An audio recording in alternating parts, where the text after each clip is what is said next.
Hi,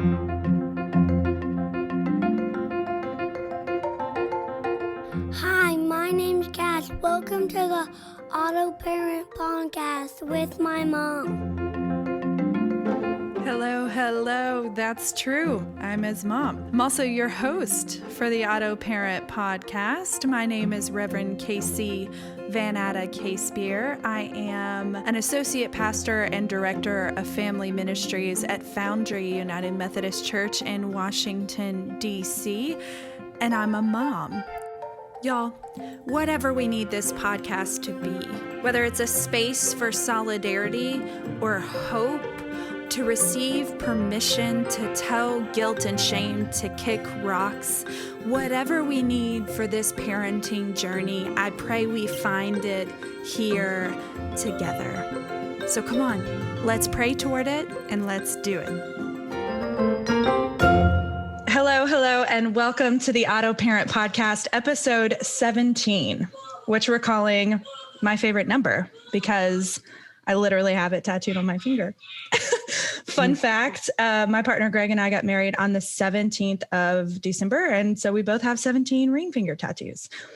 But as a former and current youth pastor, what I typically do is when youth ask me what this means, I tell them it's how many youth I've disposed of. Oh, yes. And they don't need to make it 18.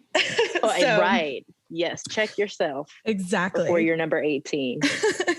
Well, I'm your host, Pastor KC, and y'all know me. So let's get to our special guest for this episode, which you're already hearing her, and I'm so excited about. Our special guest is Reverend Mary Kate Myers, and she is a senior pastor at Bethesda Wesley Chapel, UMC, in the Tennessee Annual Conference of the United Methodist Church. And she is a mom to Foster. So welcome to the pod. I'm so glad you're here. Is there anything else you want to tell us about yourself? Thanks so much for having me. First of all, I'm super excited to be here. The only other important thing that you know about me is that I absolutely love dinosaurs. Like, I have quite the obsession with them. It's probably not healthy, but if there was something that I was to share with all of your viewers, it would be that they need to know that dinosaurs are rad. And yeah. Okay, so I have a favorite dinosaur, and I need to know what your favorite dinosaur is. Oh my gosh, it's so hard to say. I would probably say like a brontosaurus, one of the long neck leaf eater guys.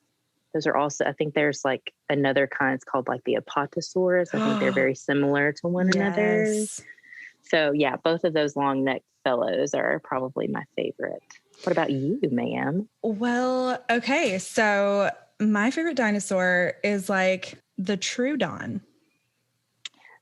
Troodon. Remind me what he looks like. So roughly, the Troodon is like, a typical dinosaur, kind of looking like a raptor type thing, but it has like hella feathers on it. Yes, I know what we're talking about. It's like the most whimsical dinosaur in the whole world. Right. I was starting to say he sounds pretty majestic. Yeah, definitely. So I love it. Amazing. I love that you love dinosaurs. We have some dinosaur fans over here in this house as well. When I was younger and grew up, fairly conservative evangelical Christian, did a PowerPoint presentation on how I didn't think dinosaurs were real. No. Yes. And wow.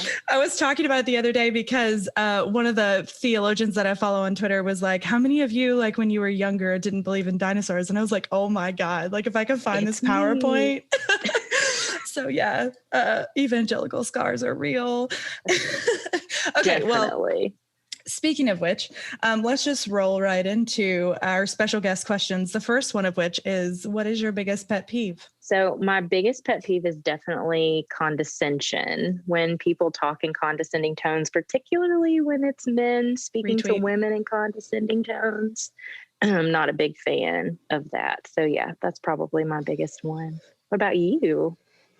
Well, okay. So like mansplaining, like that's a little bit a part of it. Yeah. For sure. No, I hear that. Condescension is just no fun. It's just no. It's no fun. Like I have this saying recently that I've just been saying, to people, like, just stop ruining it for everybody. Like ultimately that's what the gospel is, right? Just quit ruining it for everybody. Quit ruining it for everybody. Preach, preacher. Right? Yeah. So I don't often share a pet peeve on the podcast because everybody's used to me complaining about everything, but I am going to share one today because please. I am real irritated. Tell me about it. So this whole sparkling water, seltzer water, like this whole trend of like LaCroix and what, I mean, is that how you say it? LaCroix, whatever, however you say that. You're crap. Asking the wrong girl. Yes. They're like, everybody is on this train now. And I saw a meme one time that was like, nobody really likes LaCroix. Like it really is like it's like you're drinking something terrible and somebody shouts a fruit from the next room. Like that's what it tastes like. It is horrible garbage juice. And it tastes like it's been put through a shoe first. And I'm just like so irritated. And it's not for lack of trying it, obviously. Like I enjoy like Pellegrino, but like the kind that has actual juice in it. Cause it tastes like real things, but they made this new like Pellegrino seltzer situation. And it's like always like these really ornate flavors like tangerine and pomegranate. It doesn't taste like anything. It tastes like nothing. You are putting a flavor in my head because I read it, but it tastes like it really doesn't taste like anything. No. I like the term garbage juice quite a lot. I think I may be starting to use that on the reg about, I don't know, not even just about liquids, but maybe about people and situations as well. So thank you so much for that. You're welcome. You're so welcome. So anyway, I know I'm probably alienating more than 50% of our listening base by this comment, but it's my pet peeve, you know? Anyway, so I went to buy some Pellegrino the other day and I was like, oh, they have this new Pellegrino that's like got all these different flavors. No, it was seltzer Pellegrino and oh no, it's terrible. I know. I'm so upset. It's garbage juice. It's garbage juice. Is that what we're dealing with? Yes. Oh yeah. Okay. Yeah. So now that we're through that moment, because I'm getting hot. I am bothered by this seltzer water, not in a good way. No, not in a good way. Okay, so let's think about laughter because that makes me feel better. So what is like a time in your life where you've laughed really, really hard? Right. So I was thinking about this question, and I am a person who does not just like laugh out loud a whole lot, but when I do, I'm usually with my younger sister, Blair. She's just freaking hysterical to me in a way that pretty much no one else is. And so it got me to thinking about, I believe it was Thanksgiving 2016. We go to my grandmother's house where all of our very mature, older relatives are. And she and I are in the den off by ourselves looking at Snapchat. As grown people do, mature people ourselves. And they had, for whatever reason, do you remember Hollister? Yes. Like from back in the day? Oh my gosh. For whatever reason, Hollister had sponsored a filter that was a corn cob and a turkey leg. And so when we put ourselves in the frame, my sister turned into an ear of corn and I turned into a turkey leg. And I don't know why, but we literally could not breathe because we were laughing so hard. Meanwhile, like people are having, appetizers and being, having adult conversation. And we are literally the 20 somethings in the corner laughing at Snapchat filters. And so it's one of those things where I think even if you were there, you probably have been like, what are y'all, what's so funny about that? But still to this day, like she sent me a picture. I meant to send it to you before we got started so you would have some context for this. But yeah, like those Snapchat filters, they also had one this past Thanksgiving, which was a whole turkey that appeared on your face. Snapchat is not something that I do, but it's something that she uses. She works with kids. And so that's a way for them to communicate with her. And so she still has it on her phone. And I was like, Blair, do they have any like fun Thanksgiving filters this year? And sure enough, a whole friggin' turkey just appeared on her head and just shows your eyes and your mouth. It's like terrifying, but also hysterical. So yes, Snapchat filters have caused some pretty big laughs for me. But what about you? Oh my gosh, it's so funny. I like, and I always say this too, I didn't even say it this time, but like the best part of it is that like, it doesn't even have to be a good story. And even if you're there, like it's one of those things that like is deeply personal and nobody can explain like why it was so funny. Right. In the same vein, I will say that one time I was alone. This makes it even more sad. I was alone and upstairs in the boys' room. This is when we still lived in Tennessee. And they had that, you remember the face swap filter? I'm sure they still have it. I was like, okay, I'm going to try to see if I get my face to like swap onto one of Cash's toys. Oh no, Casey. So I swapped me and Woody's face from Toy Story. No. It was so creepy. I started to say, like, were you just terrified afterwards? Like, what have I done? I'm crying. It was awful, but it was so funny. And it just makes it worse that I was like alone in my kid's room swapping my face with his toys. You needed something to do. I get you. Gosh, man. That is, I'm going to need you to find that photo and send it after this is over. Yeah, I'll find that when you find yours. We'll share it on the AutoParent Instagram and Twitter. Oh, there you go. I'm sure your listeners will be so glad we did. Will be. Lord. They will be. Okay, awesome. Well, those were our special guest questions, and obviously they delivered. So I'm super happy about that. We are going to do a new bonus segment, and you're the first guest that gets to do this segment. I'm so excited about it. All right. This segment is called Crazy Shit My Kid Did This Week. And we're just going to alternate.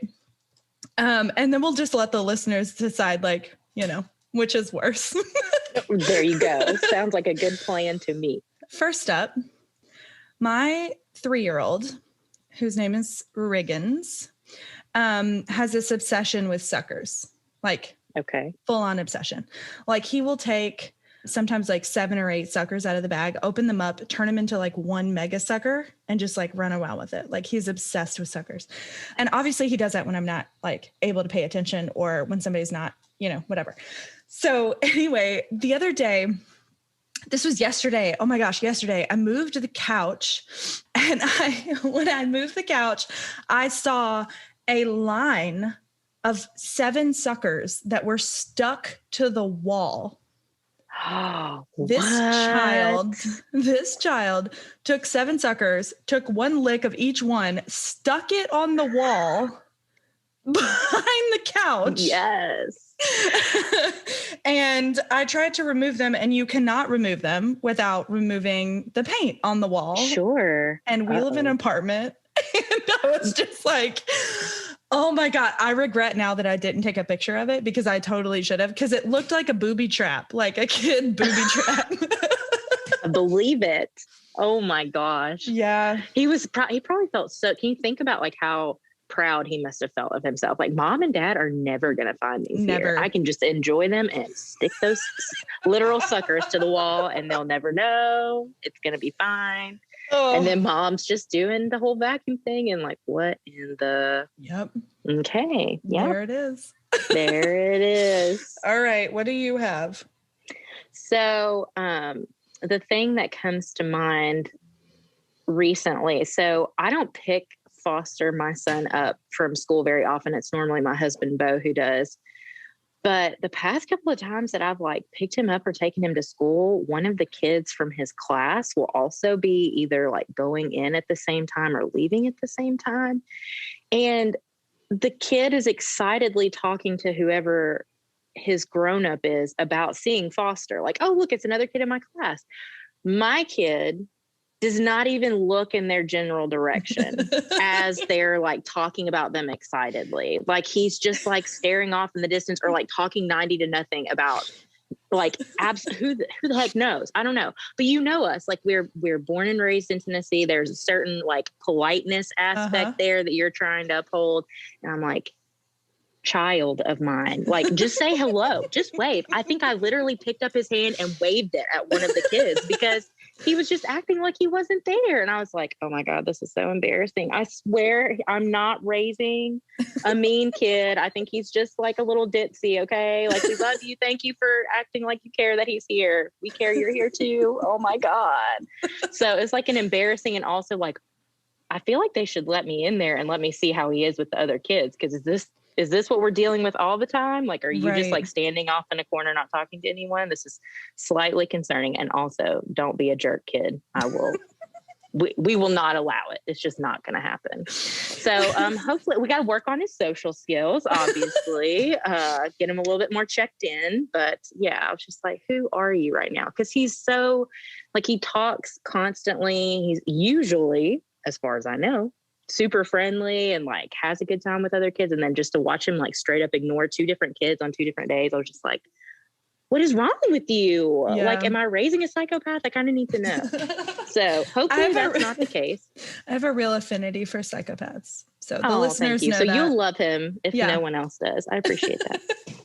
As you were talking too, I was thinking about the other side of this pandemic and what it's going to be like for our kids, especially the ones who haven't been, like Cash hasn't been in school at all. So the only socialization he's been able to get is with his brother. So it's going to be really strange as kids, socially try to navigate, let alone like all of the school stuff and that kind of the educational aspects of it. But like the social aspects are going to be just as difficult. Absolutely. Readjusting. I also think us adults are going to have some real problems with that too. Oh my gosh. You probably haven't seen it yet, but I shared to my Instagram stories a compilation that someone put together, and like it's titled When Adults Start Having Person-to-Person Interaction Again. And it's like clips from the maybe 70s, late 70s, early 80s of these guys with like mullets and crazy facial hair. And it's like clips of them for like a dating show. And they're talking about things like, I like cats and like other random stuff. And I'm just like, yeah, it probably will be like that. We're not going to know what to say to each other and just be completely awkward.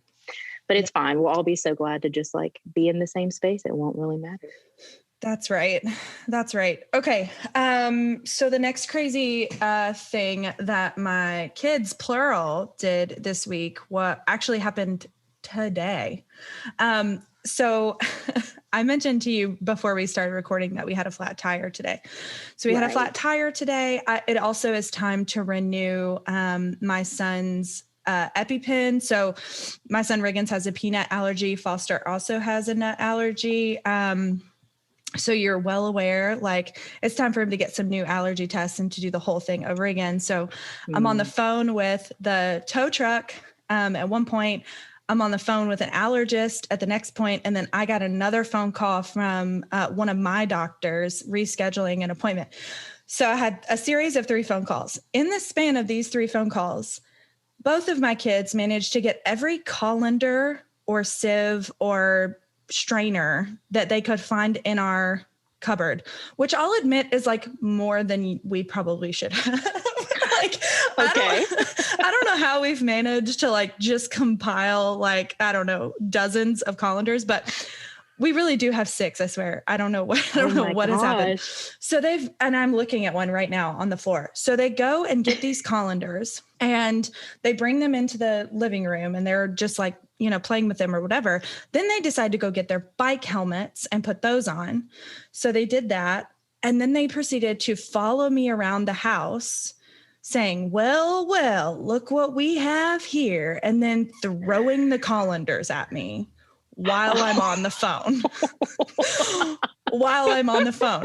And their objective was to get the colander over my head because they were going to send me to colander jail. So this is what happened. 3 consecutive phone calls of me just running around the apartment while being chased by 2 crazy kids in bike helmets throwing colanders at me saying, well, look what we have here. It's going to be like, where did you get that? Like the colander, sure. But like, well, who taught you that? What is going on here? Yeah. Oh my gosh, that is so funny. And I can totally imagine you like making laps and going in and out, just being like, yep. What did you say? Right. At Put one the point, colander down. at one point I was in the guest bathtub, like hiding behind the. Yes. You had run out of places to go and you just had to hunker down. I get it. But awful. Mom, like, think about how creative they are. They're finding ways to entertain themselves. Very creative. That's one way of looking at it. Yeah. I'm just glad I don't do the dishes. Oh, right, exactly. Have fun with that, Dad. Right. All right. So do you have one more to share with us? I do have one more. So Foster is on a kick right now where he refers to himself as Lightning McQueen.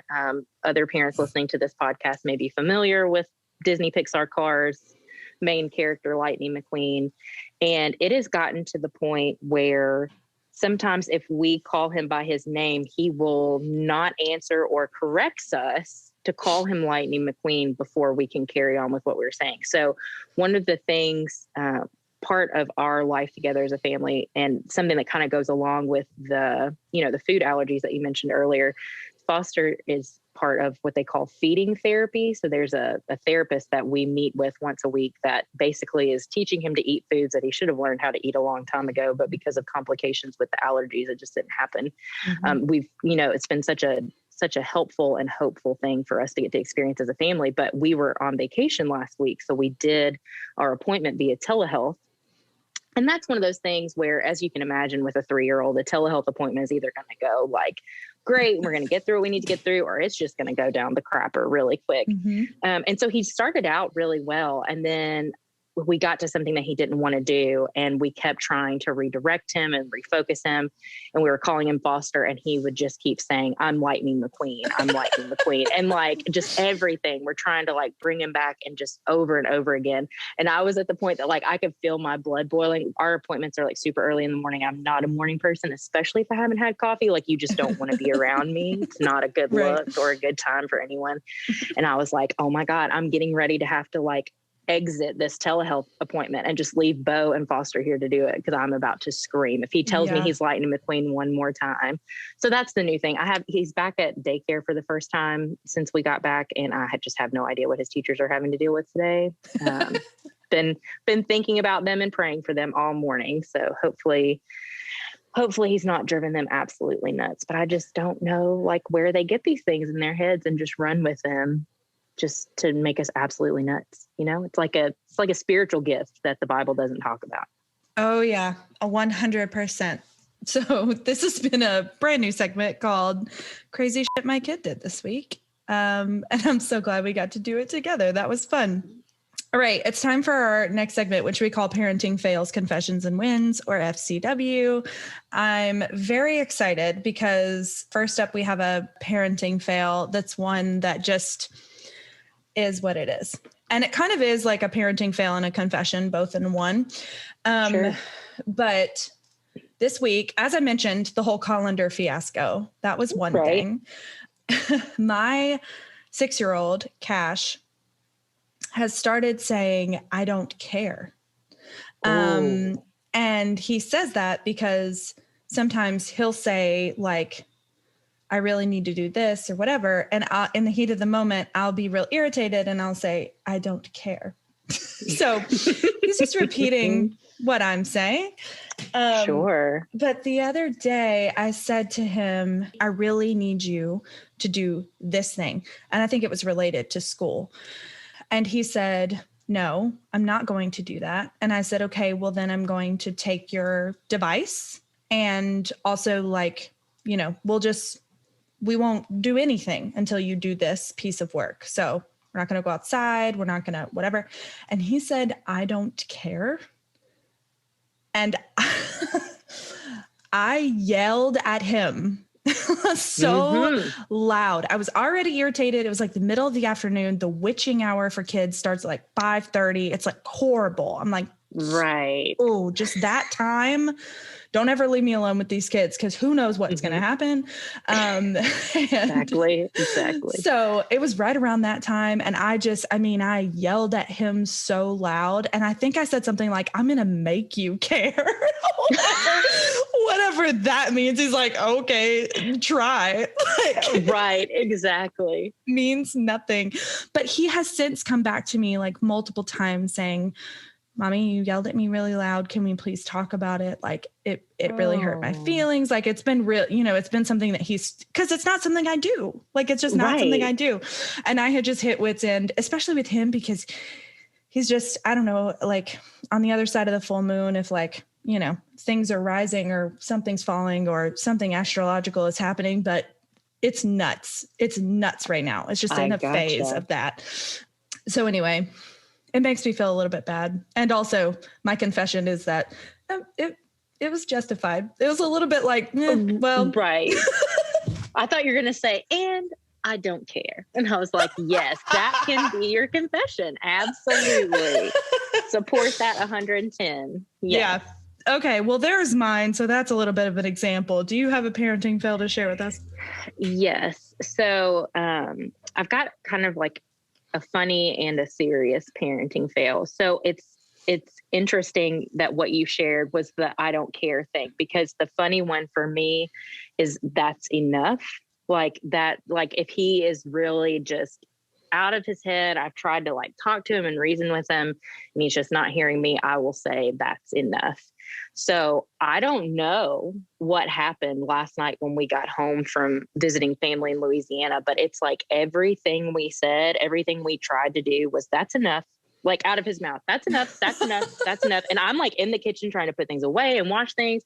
And I was like, I am this close to losing my mind on this kid. But thank God for like therapy and meds, because, like that kind right. And that just kind of helps me like, okay, this is not the end of the world. He's out there with his dad. If his dad is so bothered by it, then he can handle it. I'm in my own space.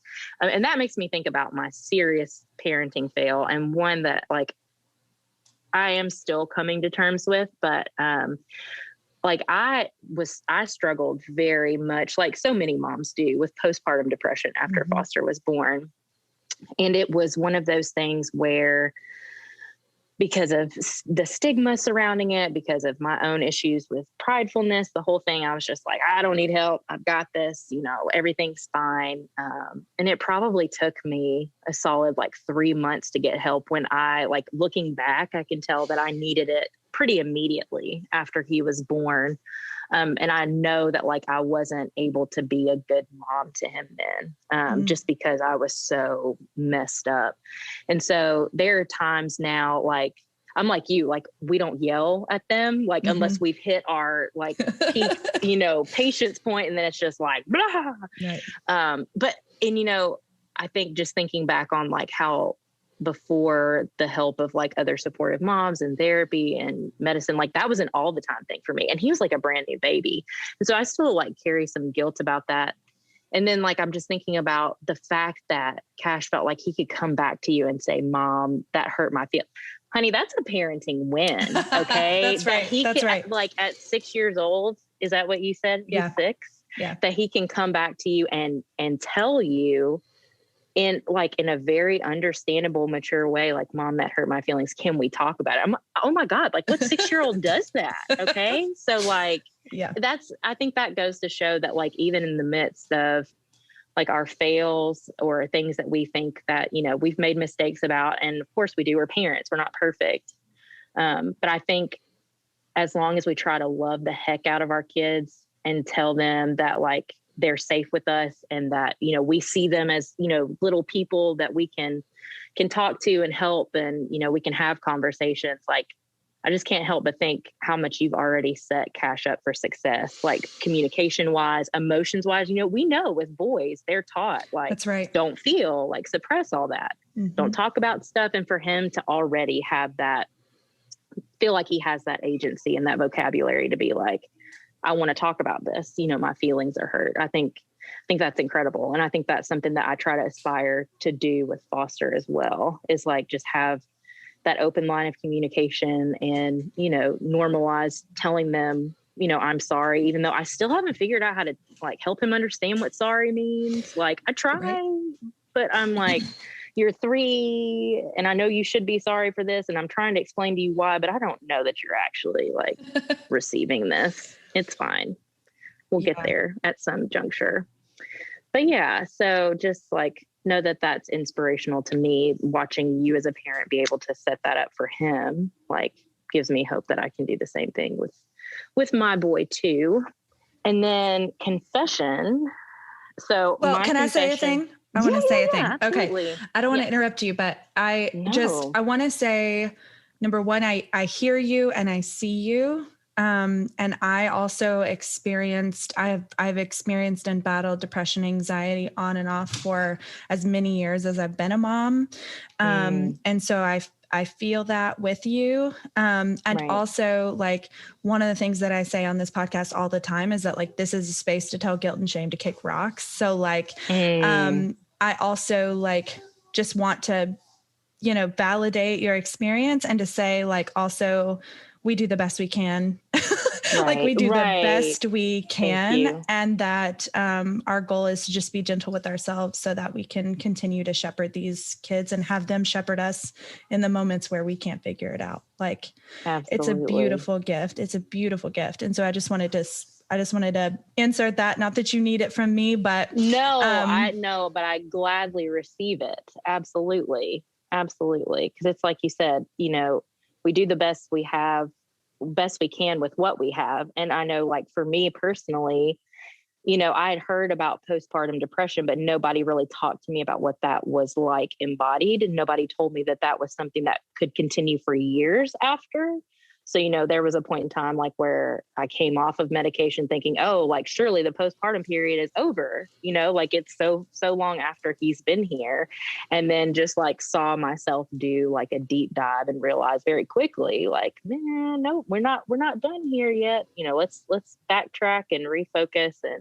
And it's been a real eye-opening experience, and one that I feel like has helped me connect mainly, like, with other moms, which is comforting, like, knowing that I'm not by myself, but also, like, even with parishioners. Like, I had made a couple of posts about mental health online back at a time when I was struggling, or moving from a place of struggle to a place of, like, addressing some things.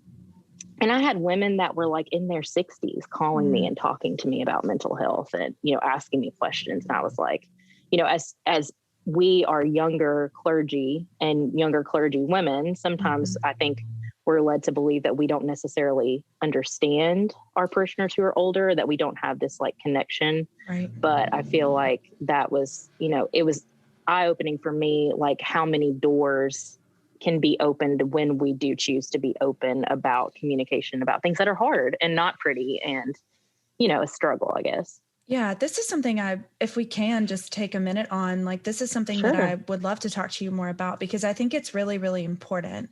And I know for me, I mean, I was raised in the Methodist church, like, on those red carpets and potlucks, and like, have, grew up in a really small town, and, like, started doing things like peer-led Bible studies and stuff from, like, a really young age. So it was always clear to me that I was gonna be called to this work, whatever it looked like. It was never specific, but it was just like, quote unquote, the Lord's work, right? And it has been this real reckoning with me to sort of figure out how to be vulnerable and open in a pastoral role. Right. But as you're mentioning, and I've seen that the very same fruits in my ministry as well, like, this vulnerability and openness as a part of the pastoral call is so important. And Brene Brown talks about this, and Nadia Bolz-Weber talks about this. Like, there are several, badass women leaders who are offering this, but I still find myself struggling with it. Like, I get those vulnerability hangovers and that kind of thing. So I just wonder if you have any other thoughts on that. I think it, kind of speaking to what we've already mentioned about just, there, like you mentioned with your evangelical upbringing, and then us also being women and, being perceived a certain way and how we're supposed to act. Some people aren't even okay with us being pastors, even in our own denomination. And so there's those expectations and judgments that we have to kind of balance on top of, being younger and people assuming that we think a certain way about things or that we don't know anything about the Bible and like all of these other things. And so I think, for me growing up, like just mental health was not something that was ever talked about. Like even, I would say even up until seminary just a few years ago, like it just wasn't something. Like I knew that people struggled with mental health, but I didn't know how all encompassing it could be until I struggled with, postpartum depression and anxiety.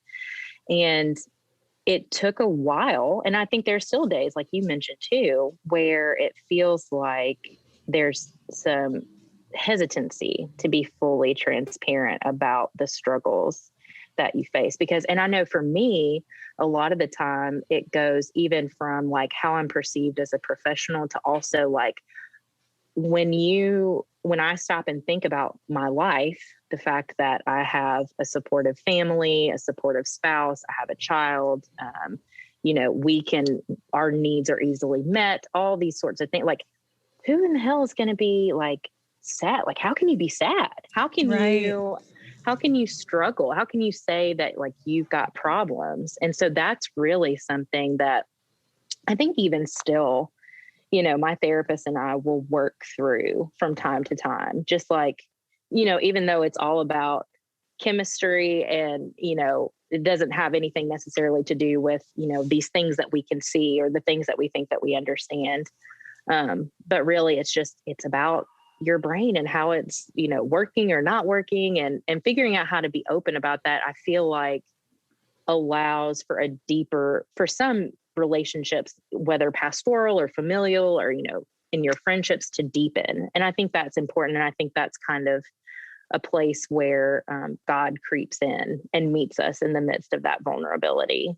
And so I think that that's important. It's not always easy, especially because I don't know about you, but like I get self-conscious quite a bit about everything. So about like how I preached a sermon, or even like sometimes like if my anxiety is really acting up, I'll be like overly conscious about like what I'm wearing to church on a Sunday morning. Like I'm just like, just don't look at me. And so I think all those doubts and things totally play a part in me not living fully into who I am. And so having to combat those things among others, all because of anxiety and depression and the ways that they kind of ebb and flow in my life.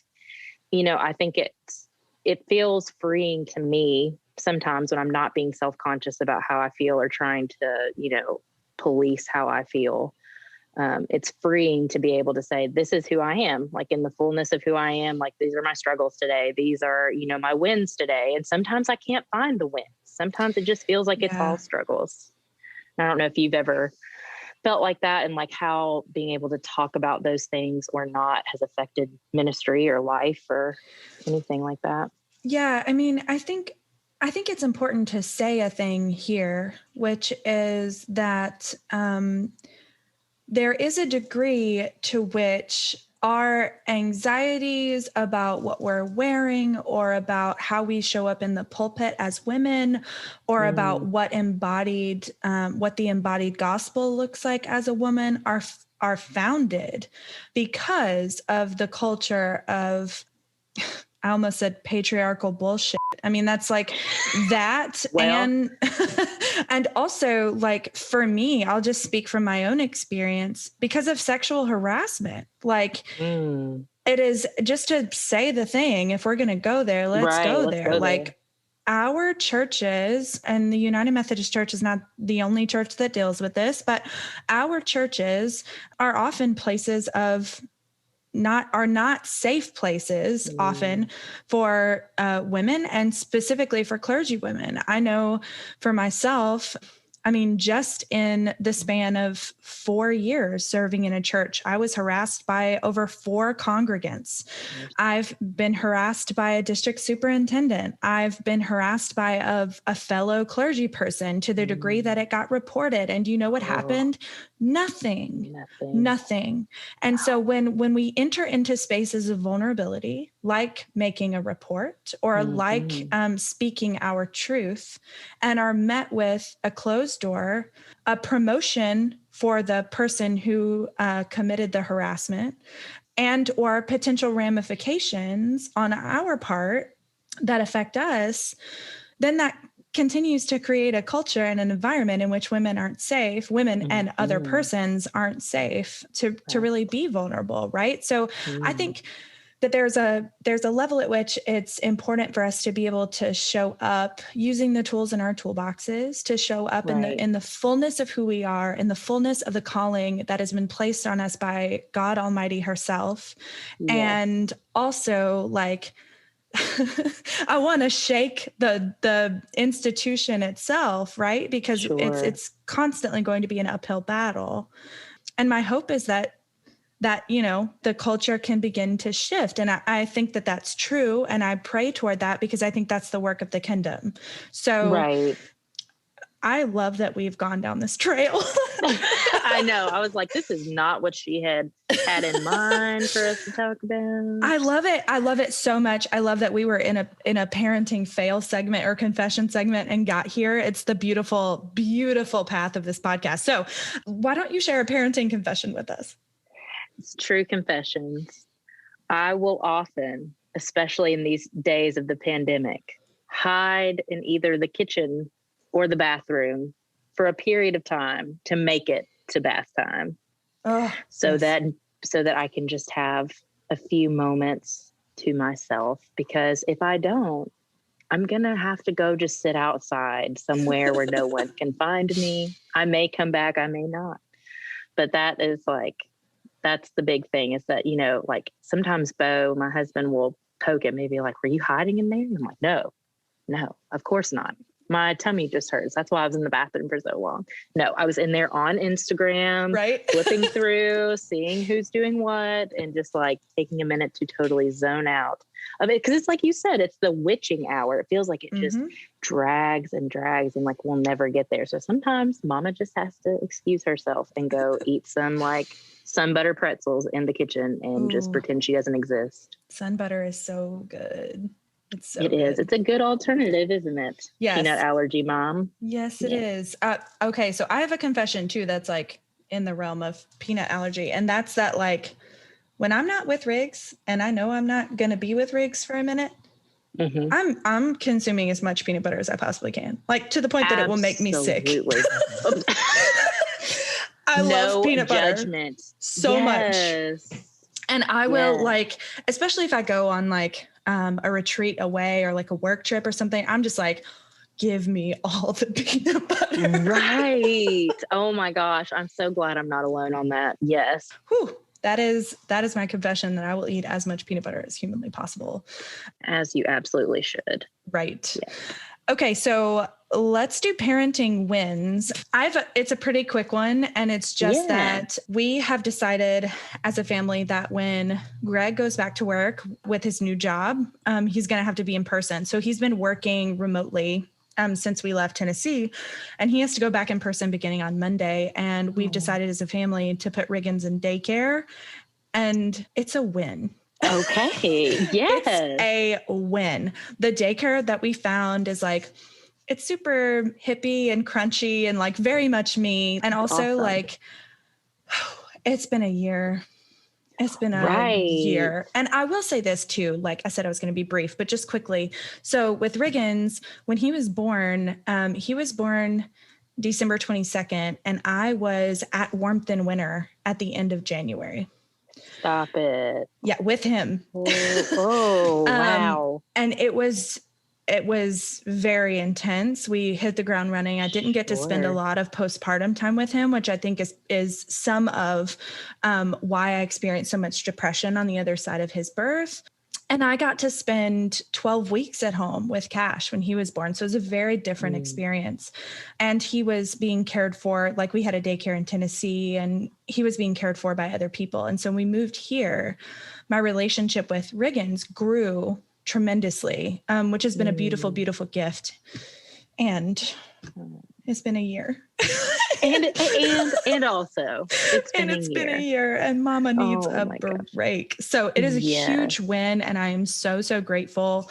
Like I say, we celebrate our parenting wins, however they come individually or consecutively or whatever. We celebrate whatever we get when we get it. So do you have one to share with us? Yes. Yours is so much more meaningful than mine. Our parenting win is that our kid, through feeding therapy, has learned about Welch's fruit snacks, and he is now obsessed to the point that we can get him to do anything we want by feeding them to him. Yeah. So that is our win for right now. Literally anything we need him to do, he will stop and do it if we tell him he gets a bag of fruit snacks. So oh my gosh, we call that a win. That's a huge win. That is a huge win when you have those things. Yeah. Mm-hmm. All right. Well, this has been a segment called Parenting Fails, Confessions, and Wins. And if you, as our listeners, have any parenting fails, confessions, or wins that you want to submit to the podcast, you can do so via voice memo. We would love to hear your voice, or by typing it out to us on Instagram or on Twitter at AutoParent. And now it's time to do a little something different.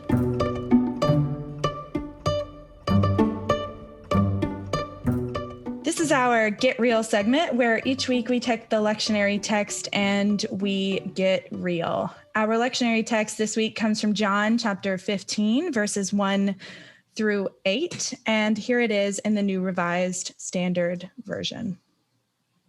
I am the true vine, and my Father is the gardener. He cuts off every branch in me that bears no fruit, while every branch that does bear fruit, he prunes, so that it will be even more fruitful. You are already clean because of the word I have spoken to you. Remain in me as I also remain in you. No branch can bear fruit by itself. It must remain in the vine. Neither can you bear fruit unless you remain in me. I am the vine, you are the branches. If you remain in me and I in you, you will bear much fruit. Apart from me, you can do nothing. If you do not remain in me, you are like a branch that is thrown away and withers. Such branches are picked up, thrown into the fire, and burned. If you remain in me and my words remain in you, ask whatever you wish, and it will be done for you. This is to my Father's glory that you bear much fruit, showing yourselves to be my disciples. This is the word of the Lord.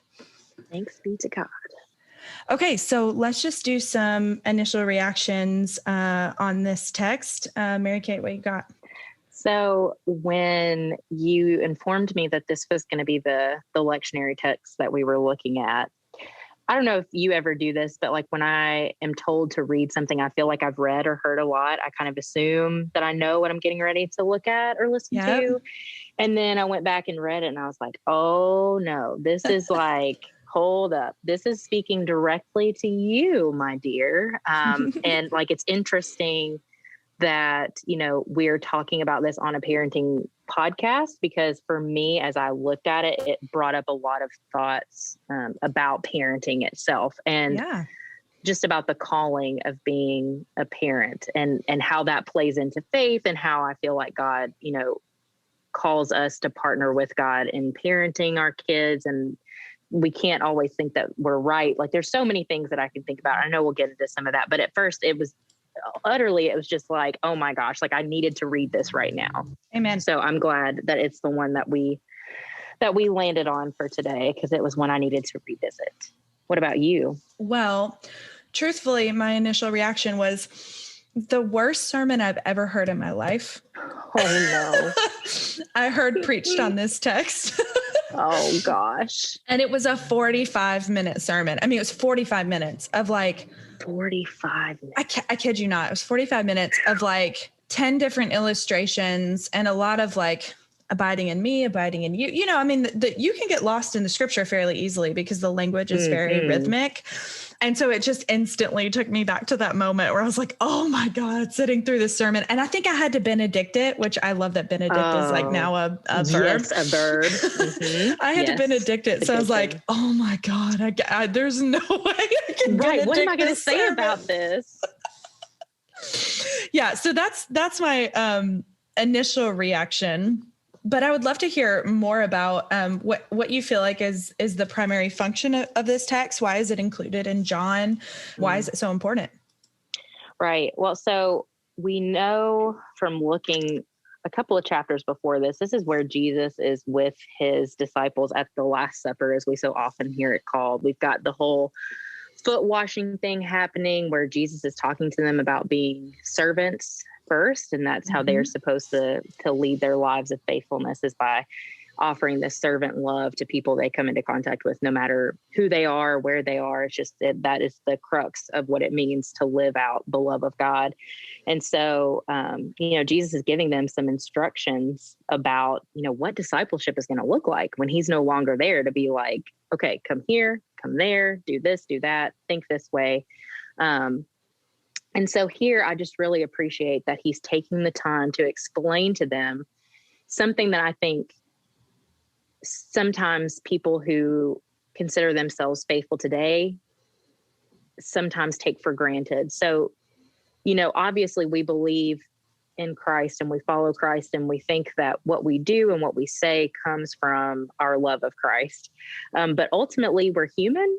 And so there's a lot of room to fall away from whatever it is that Christ wants us to do and be in the world. And so to read this again and to see it in the context of those last sacred, holy moments of him together with his disciples, reminding them, listen, like, apart from me, yeah, you can do some stuff, but it's not going to be anything that's going to lead to fruitfulness. It's not going to be anything that leads to meaning. It's not going to be anything that helps heal and helps, offer people the new life that you've been offered. And so you've got to remain in me and really discern, which parts of yourselves are aligned with who I am and who I've showed you how to be and who I've called you to be, and which parts of you really just need to be cut away so that even more fruitfulness can come from these other places that are aligned, with the parts of you that remain in me. So just that reminder, I think that, like,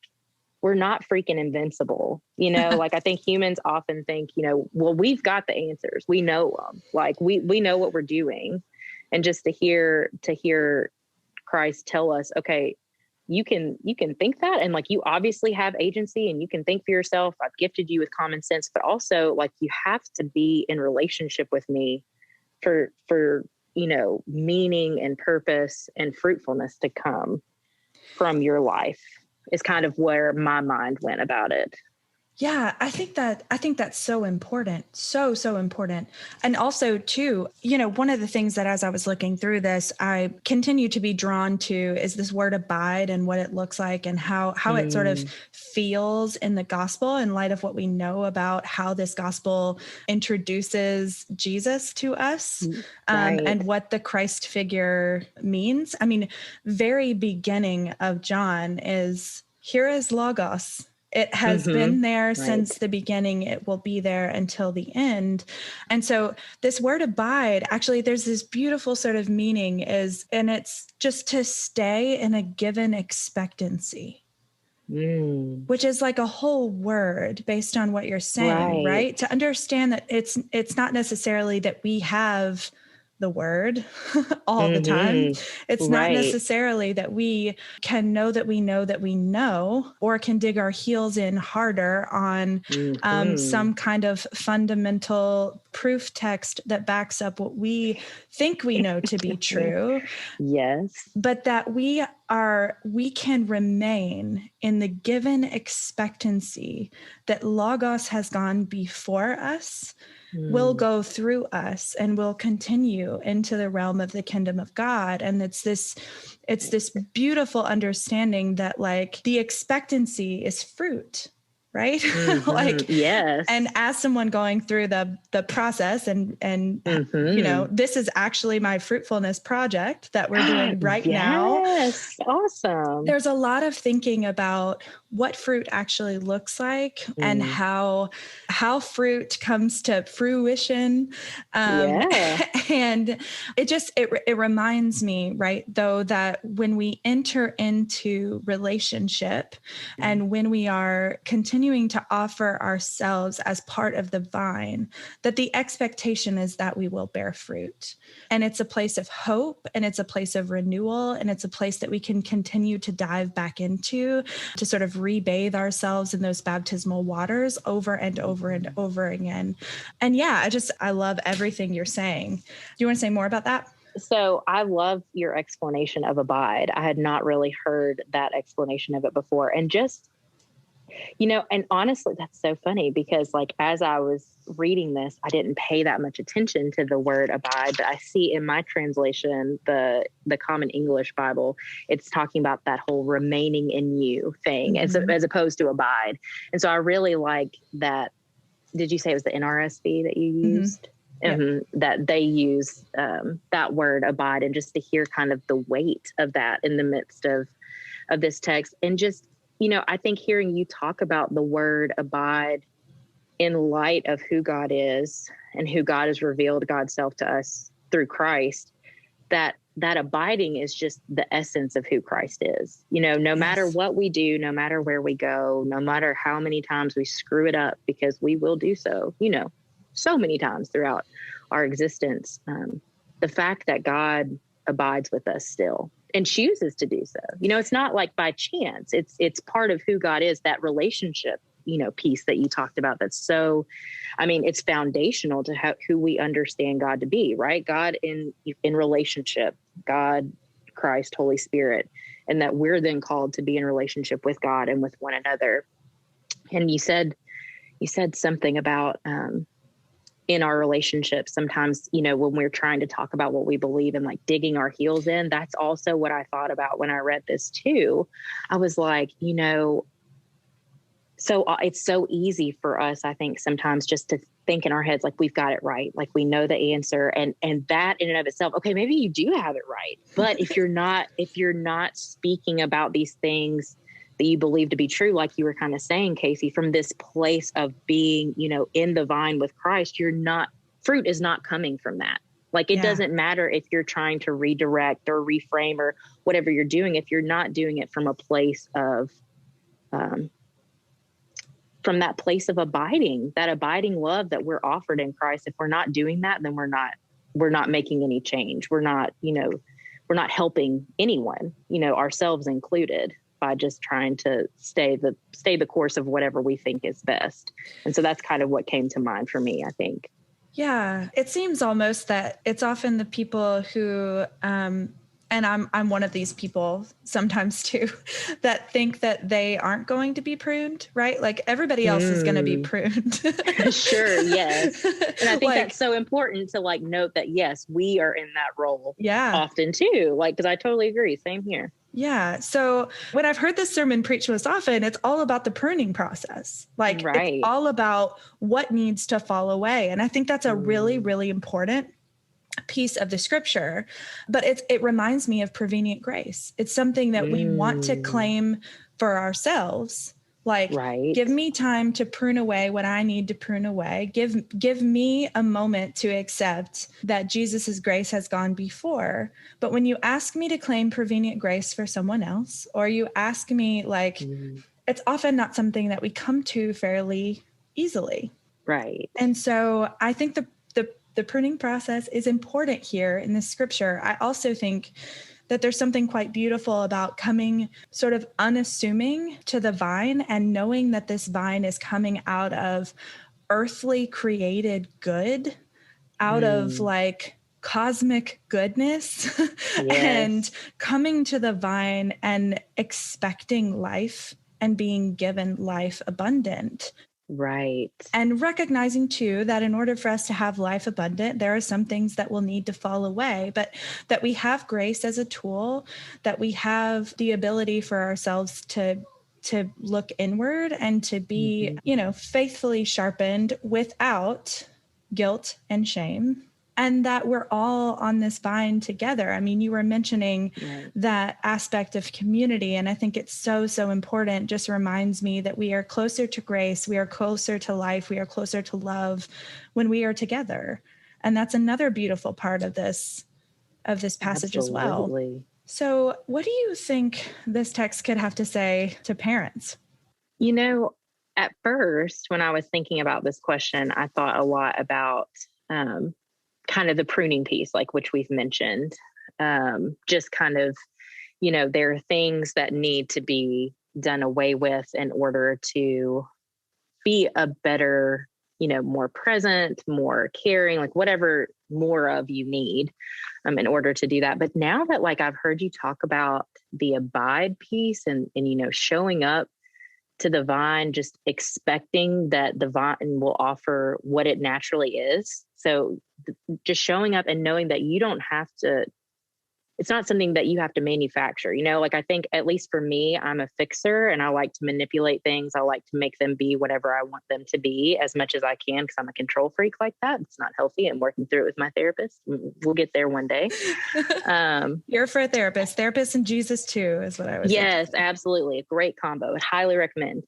But yeah, like this idea that I don't have to be something in particular. I don't have to do anything but show up. That grace piece, like that's so paramount to what we believe. It's, it's part of our very essence. And so to move away from, I think, thinking about what needs to be pruned, what needs to be cut away, and more thinking about, okay, what might I receive if I just show up and, choose to sit in the presence of the divine, like what am I going to receive by just showing up, kind of going back to that vulnerability piece we mentioned earlier, really opening myself in, this space with God, whatever that is, quiet time spent alone and just see what it is God wants me to hear. Because so often I think I feel like I know what I'm supposed to be doing. I know what I need to change. I know all of these things that need to happen differently. I'm an Enneagram 1. So same. Yes. Oh, good. That makes me feel like we get each other even more than I thought we already did. And so I constantly have that inner critique that's going on in my head. So I'm constantly beating myself up about things. And so looking at this text as an Enneagram 1, I do tend to focus on the things that you cut away to make yourself better or make yourself more like ideal or whatnot.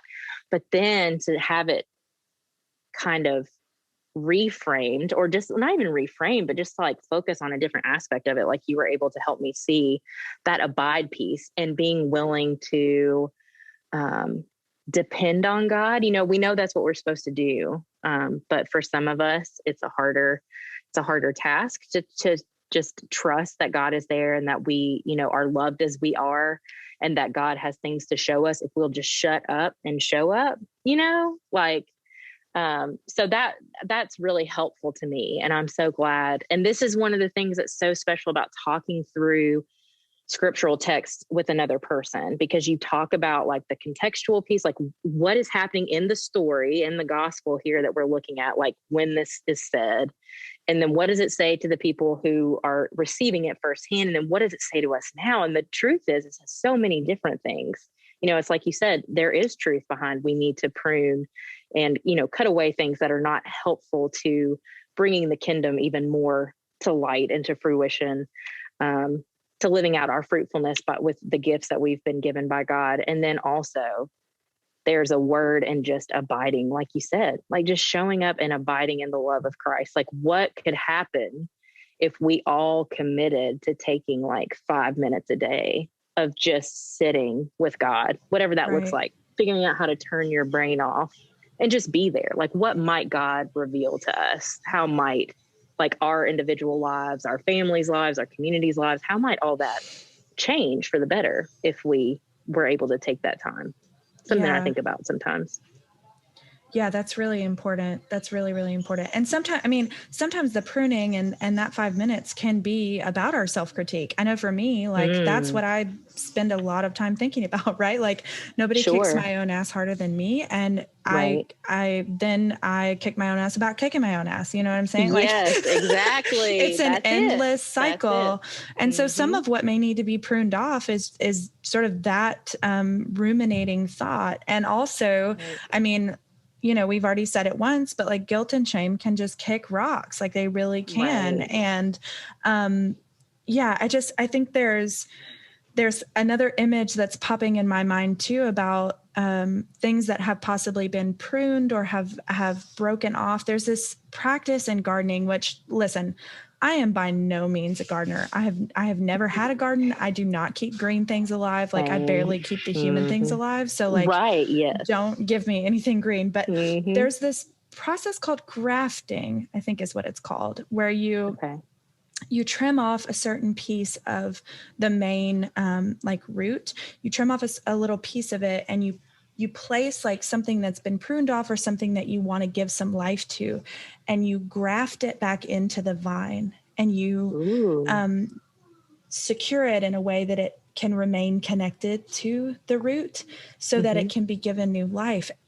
And as you were talking, it's just this beautiful, like, even like there's life on the other side of pruning. Like there's life on the other side of perceived death or perceived like falling by the wayside. Like we are never too far away from the root, from life, from God's grace and embrace, that we can't be grafted back into the vine. And I think for parents, that's just a really important thing to remember, that especially during this moment, in the midst of a pandemic that has hit parents harder than most, where we find ourselves wondering like how we're going to get through a day full of all the things that we have to do, that feeling guilty about not showing up for worship, or feeling guilty about not being able to participate in Bible studies, or not being able to find our 5 minutes in the day, that we still have access to the vine, that the vine still abides in us, right? Like, as you were saying that earlier, I was thinking, right, that's the point,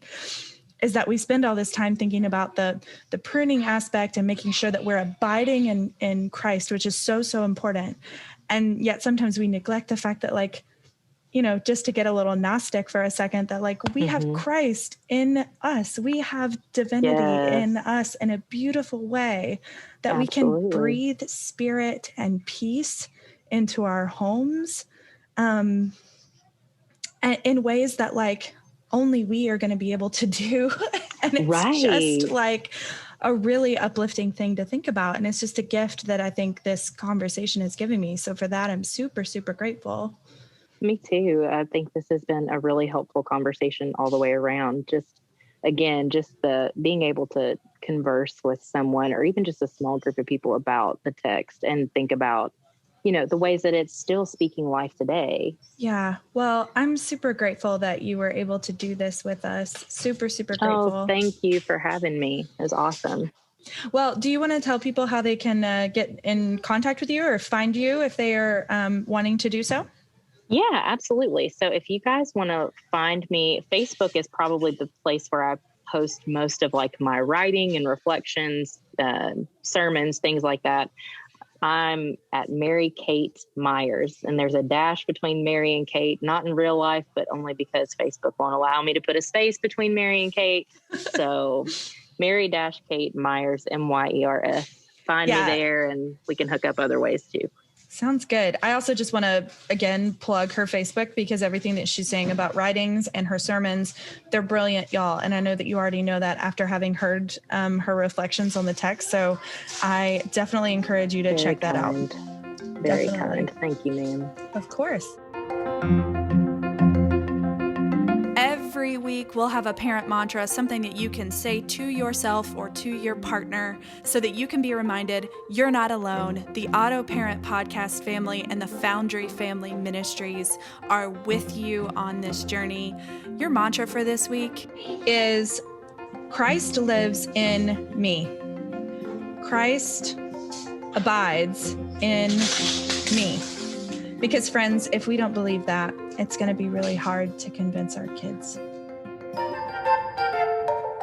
I've been your host, Pastor KC. You can follow me on Twitter at RevKCVC. And remember to be gentle with yourselves. You don't have to be an auto parent to be a good one.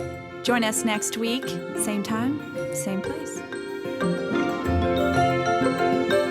You can find out more information about Foundry United Methodist Church by visiting our website, www.foundryumc.org. If you're specifically looking for information about our Family Ministries Department or our offerings for parents, you can find those at www.foundryumc.org/family ministries.